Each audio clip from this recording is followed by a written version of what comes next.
এটা হলে দিলে তো আপনার নেবে আমার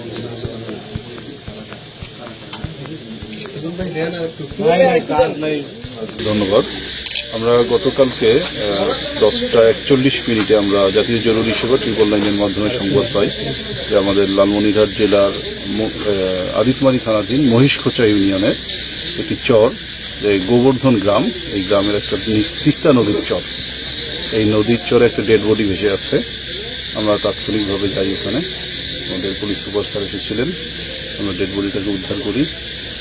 দেন এই তাৎক্ষণিকভাবে আমরা আইডেন্টিফাই করতে পারছিলাম না যে এই ডেড বডি কার, যার জন্য আমরা ছবি তুলে বিভিন্ন মাধ্যমে, আমাদের ইন্টারনাল এবং সামাজিক যোগাযোগ মাধ্যমে আমরা ছড়িয়ে দেই। এক পর্যায়ে আমরা জানতে পারি এই আমাদের পার্শ্ববর্তী যে সিকিম আছে, ভারতের সিকিম রাজ্যের একজনের এই ডেড বডিটা বলে আইডেন্টিফাই করা, এবং পাশাপাশি আপনারা দেখতে পাচ্ছেন আমাদের মেকলিগঞ্জ থানা থেকে আমাদের সাথে যোগাযোগ করা হয় এবং সেখান থেকে আমাদের পুলিশ সুপার স্যারের সাথে যোগাযোগ করা হয়। তারা জানায় যে সিকিমের একজন অধিবাসীর মৃতদেহটি, এভাবেই আসলে এক পর্যায়ে আইডেন্টিফাই করা হয়। আর আজকে আপনারা দেখছেন যে আমরা ডেড বডিটা পোস্টমর্টমের পরে আমরা এখানে নিয়ে এসেছি এবং এখন হস্তান্তরের প্রক্রিয়া চলছে। ধন্যবাদ। উনি তো বলে দিলেন, উনি বলছেন বাংলাদেশের কথাটা বলছেন, ওনারা পেয়েছেন। আপনারা এখন একটু লাশটা নিতে এসেছেন, তাই না? তিনি আমাদের ভারতের সিকিম রাজ্যের অধিবাসী, উনি সিকিম স্টেটের উনি আদিবাসী ছিলেন।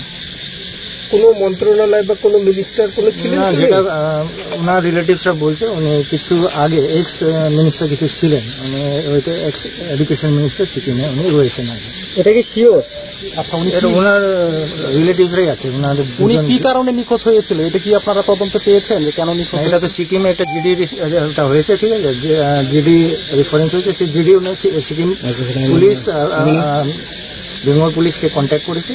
কন্ট্যাক্ট করে এখানে আমরা বাংলাদেশ আপনার বিডি পুলিশ সঙ্গে যোগাযোগ হলো, এখান থেকে একটা বডি পাওয়া গেছে। সেই বডির যেভাবে আইডেন্টিফাই হয়েছে, সেটা অ্যাকচুয়ালি একটা ঘড়ি ছিল, সেই ঘড়িটাই মেন আইডেন্টিফিকেশনের জন্য একটা চিহ্ন ছিল, ওটাই নিয়ে ওনারা আইডেন্টিফাই করেছে।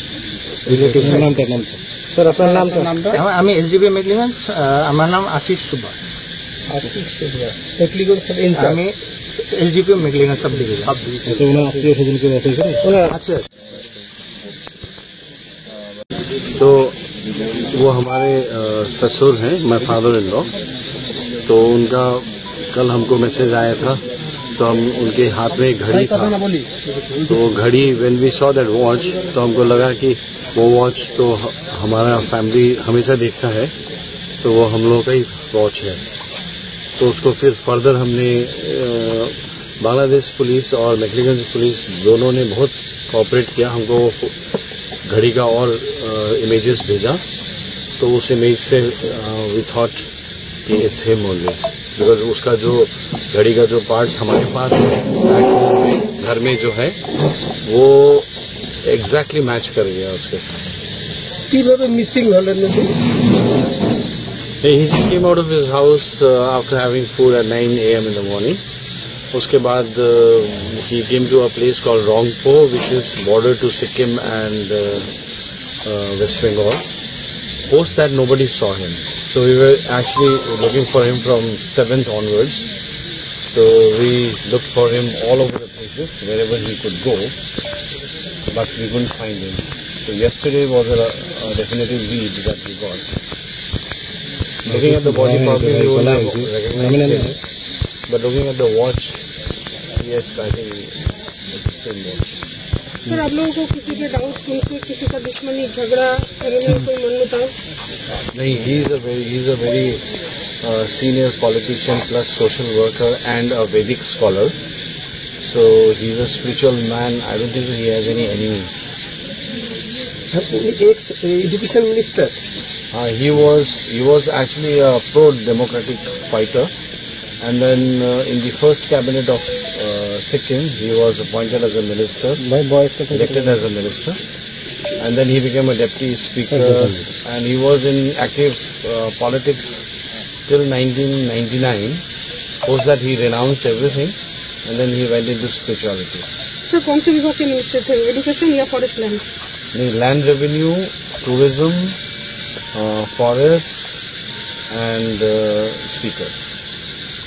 सर उम्र कितनी है सर? उनका 80 years. 80 है सर। 80. थैंक यू सर, धन्यवाद।